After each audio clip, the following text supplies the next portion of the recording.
Party లోదర్ గారు, జోహార్ అమరావతి పోరాట అమరులకు, జోహార్ అమరావతి పోరాట అమరులకు. గత 1500 రోజుల నుండి ఒక న్యాయమైనటువంటి ఉద్యమాన్ని నడుపుతున్నటువంటి మీ అందరికీ కూడా ప్రత్యేకమైనటువంటి అభినందనలు తెలియజేస్తా ఉన్నాం. నేను ఎక్కువ మాట్లాడను, దాదాపు చివరి అంకంలోకి వచ్చాము. రాజధాని అనేది రాష్ట్రానికి సంబంధించినటువంటి అంశం, రాజ్యాంగానికి సంబంధించినటువంటి అంశం. ఈరోజు జగన్మోహన్ రెడ్డి లాంటి ఒక సైకో ఒక నిర్ణయం తీసుకున్నంత మాత్రాన తాత్కాలిక ఇబ్బందులు రావచ్చేమో కానీ రాజధానిని ఇక్కడి నుంచి కదిలించడం అనేది జగన్మోహన్ రెడ్డి కాదు, వాళ్ళ బాబు వల్ల కూడా ఎటువంటి పని కానే కాదనే సంగతి అందరూ గుర్తుపెట్టుకోవాలి.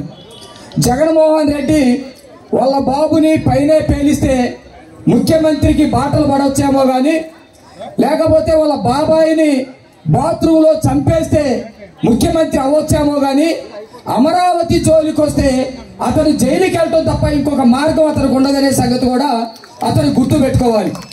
ఈరోజు భారతదేశంలో ఉన్నటువంటి ప్రతి ఒక్కరు కూడా, ప్రధానమంత్రి గారైనా రాష్ట్రపతి గారైనా ఇక్కడ ఉన్నటువంటి మీరైనా నేనైనా, ఈ దేశానికి రాజ్యాంగాన్ని అందించినటువంటి డాక్టర్ బిఆర్ అంబేద్కర్ గారి కాళ్ళకి మొక్కి ఆయన ఈ దేశానికి ఇచ్చినటువంటి రాజ్యాంగం ప్రకారం నడుచుకోవాల్సిందే.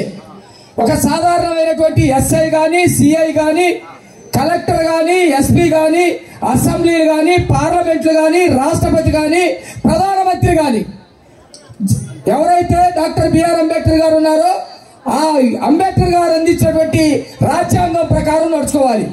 కానీ ఇక్కడ ఈ psycho Jaganmohan Reddy doctor BR Ambedkar గారికి, ఆయన రాసినటువంటి రాజ్యాంగానికి సవాలు ఇచ్చే విధంగా అధికార మతంతో విర్రవీగుతూ ఉన్నాడంటే, అధికారం పోయిన తెల్లవారే అతని పరిస్థితి ఏంటనే సంగతి అర్థం చేసుకోవాల్సినటువంటి పరిస్థితి ఉంది. ముఖ్యమైనటువంటి విషయం ఏంటంటే, ఇది దళితుల నియోజకవర్గం.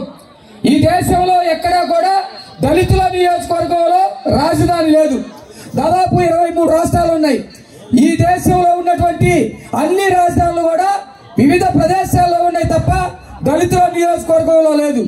దళితుల ఉన్నటువంటి నియోజకవర్గంలో రాజధాని తీసేసి, దళితుల నియోజకవర్గంలో ఉన్నటువంటి 25 అడుగుల అంబేద్కర్ గారి విగ్రహాన్ని తీసేసి ఏమీ లేకుండా చేసినటువంటి జగన్మోహన్ రెడ్డి, పక్కనే ఉన్నటువంటి విజయవాడలో అంబేద్కర్ గారి విగ్రహం పెట్టాం కాబట్టి రాజధాని విధ్వంసాన్ని మర్చిపోండి, లేకపోతే అక్కడ ఉన్నటువంటి అంబేద్కర్ విగ్రహాన్ని ధ్వంసం చేసినటువంటి సంగతిని మర్చిపోండి అంటే ఎవరు కూడా మర్చిపోయేటువంటి పరిస్థితి లేదు.